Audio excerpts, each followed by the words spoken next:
তখন ভাইকে দিতে পারবে না। তাই উনি যাতে মাতাল তালে উনি এসে বহরমপুরে এসে কি বললেন, বহরমপুরে এসে অধীর চৌধুরীকে আক্রমণ করছেন। শুনেন, একটা যদি বাচ্চা ছেলে বড় হয় সেও বলে এর মাতাল ছাড়া কিছু বলবে না। অধীর চৌধুরী কোনো ক্ষমতায় নেই। অধীর চৌধুরী এক্স এমপি, উনি মানুষের জন্য দৌড়ে বেড়াচ্ছেন, উনি এসআইয়ের জন্য প্রতিদিন দৌড়াচ্ছেন। কখনো শামসেরগঞ্জ, কখনো ফারাক্কা, কখনো রঘুনাথগঞ্জ, কখনো লালগোলা, কখনো চরঙ্গি, কখনো রেলডাঙ্গা। এসআইয়ের প্রতিবাদে যে প্রশাসন এসআইয়ের হচ্ছে তার প্রতিবাদে উনি দৌড়াচ্ছেন। আপনার এমএলএ কোথায়? তৃণমূলের এমএলএরা কোথায়? তৃণমূলের এমপিরা কোথায়? জবাব কিন্তু ওনাদেরকে দিতে হবে। এই প্রসেসটা বুঝতে হবে। এই যে আমাদেরকে হয়রানি, আমাদেরকে নাম বাদ দেওয়ার যে চক্রান্ত, এই চক্রান্তে মমতা বন্দ্যোপাধ্যায় জড়িত। কদিন আগে মনে পড়ছে, আপনাদেরকে মনে রাখতে হবে, মসজিদ তৈরি নিয়ে কি হলো?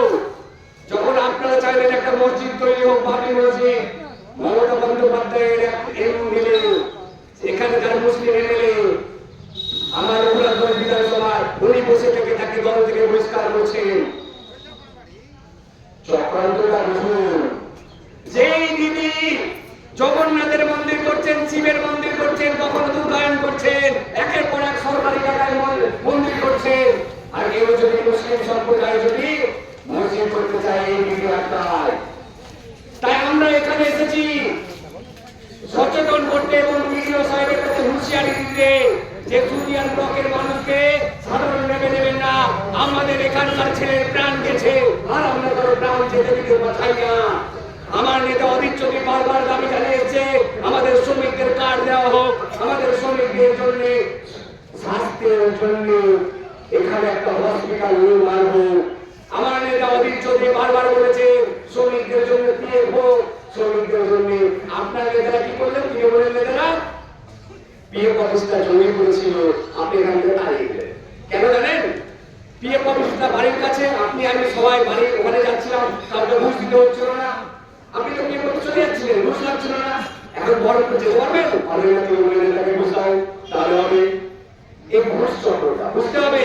এখানকার এমএলএ দেখছে তাদের মাথায় বিপদ, মানুষ আর ঘুষ দিচ্ছে না, মানুষ ডাইরেক্ট পিএফ অফিসে চলে যাচ্ছে। কি আমার পিএফটা কি অবস্থা জানো তো বলতে, কিন্তু আপনাকে তো বলতে গেলে হবে না, তাদের তো ঘুষ খাওয়ার রাস্তা বন্ধ হয়ে যাবে। তাহলে গিয়ে বললেন তারা খাবে কি? তাহলে তো ঘুরে গাড়ি চালা যাবে না, তাহলে চাপবে কিসে?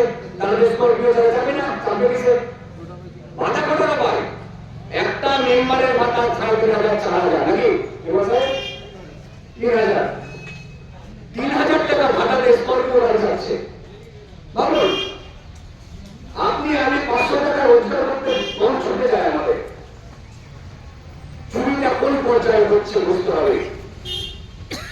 আর এই চুরির প্রতিবাদে আমরা আজকে এসেছি বিডিও অফিসের পরিবেশন থেকে।